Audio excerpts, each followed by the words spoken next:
ഇന്നുണ്ടല്ലോ സ്കൂളിൽ മദ്രസിലൊക്കെ ആളാവാൻ പറ്റിയ ഒരു സാധനം ഉണ്ടാക്കിയെടുക്കുന്നത്. അപ്പോൾ എന്തായാലും നമ്മൾ നിറക്കാൻ പോകുന്നത് ബാക്ക് പിൻസ് ആണ്. അപ്പോൾ വളരെ ഈസി ആയിട്ടുള്ള ഒരു ഐറ്റം കൂടിയാണിത്. അപ്പോൾ അതിലൂടെ നമുക്ക് ആദ്യം വേണ്ടത് ഒരു പേപ്പറാണ്. അതിലൂടെ നമുക്ക് ഇഷ്ടമുള്ള കാർട്ടൂൺ ക്യാരക്ടേഴ്സിൻ്റെ പിക്ചർ വരച്ചെടുക്കുക. നമ്മളൊരു ചിക്കനെയും പിന്നെ കരടിക്കുട്ടീനെയും പിന്നെ ഏതോ ഒരു ജന്തുവിനെയാണ് വരച്ചെടുത്തുള്ളത്. ഈ ജന്തുവിനെ നിങ്ങൾക്ക് അറിയെങ്കിൽ ജസ്റ്റ് ഒന്ന് കമൻറ്റ് ചെയ്യുക. അപ്പോൾ അതിനുശേഷം നമ്മൾ ഇതാക്കുന്നത് പോലെ ജസ്റ്റ് ഒന്ന് വരച്ചെടുത്തിട്ട് അതിന് കളറൊക്കെ ചെയ്തെടുത്തിട്ട് ബ്ലാക്ക് സ്കെച്ച് ഇട്ടിട്ട് ഔട്ട്ലൈൻ ഒന്ന് കൊടുക്കുന്നുണ്ട്. എന്നിട്ട് പറഞ്ഞാൽ നമ്മളിതുപോലെ എല്ലാതും അതിൻ്റെ അതേ ഷേപ്പിൽ ഒന്ന് ഇതാക്കുക, 3 വെട്ടിയെടുക്കാം. എന്നിട്ട് പറഞ്ഞാൽ ഇതുപോലത്തെ ഒരു ചട്ടി എടുത്തിട്ട് അതിൻ്റെ മേലോട്ട് നമുക്ക് എന്താക്കാം, അത് ഒട്ടിച്ചു കൊടുത്തിട്ട് ഒന്ന് വെട്ടിയെടുക്കാം. ഇത് എന്തിനാന്ന് ചോദിച്ചാൽ കുറച്ച് കട്ടി കിട്ടാൻ വേണ്ടിയിട്ടാണ് ഞാൻ അങ്ങനെ ഒട്ടിച്ചിട്ടുള്ളത്. എനിക്ക് വേണമെങ്കിൽ അതിൻ്റെ കട്ടിയുള്ള പേപ്പർ ഉണ്ടെന്നുണ്ടെങ്കിൽ അത് ചട്ടൊട്ടിക്കേണ്ട ആവശ്യമില്ല.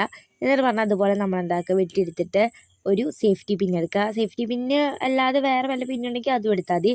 എന്നിട്ട് ടാപ്പുള്ളവർ ടാപ്പ് ഒട്ടിക്കുക. ഞാൻ ഇവിടെ പേപ്പറിൻ്റെ ബാക്കിൽ പശ വെച്ചിട്ടാണ് ഒട്ടിച്ചിട്ടുള്ളത്. അങ്ങനെയായാലും നമുക്ക് കുറച്ച് ഉറപ്പിട്ടും. അപ്പോൾ എന്താണ് നമ്മളെ സാധനം ഇവിടെ കിട്ടിയിട്ടുണ്ട്. പിന്നെ ഈ ഐഡിയ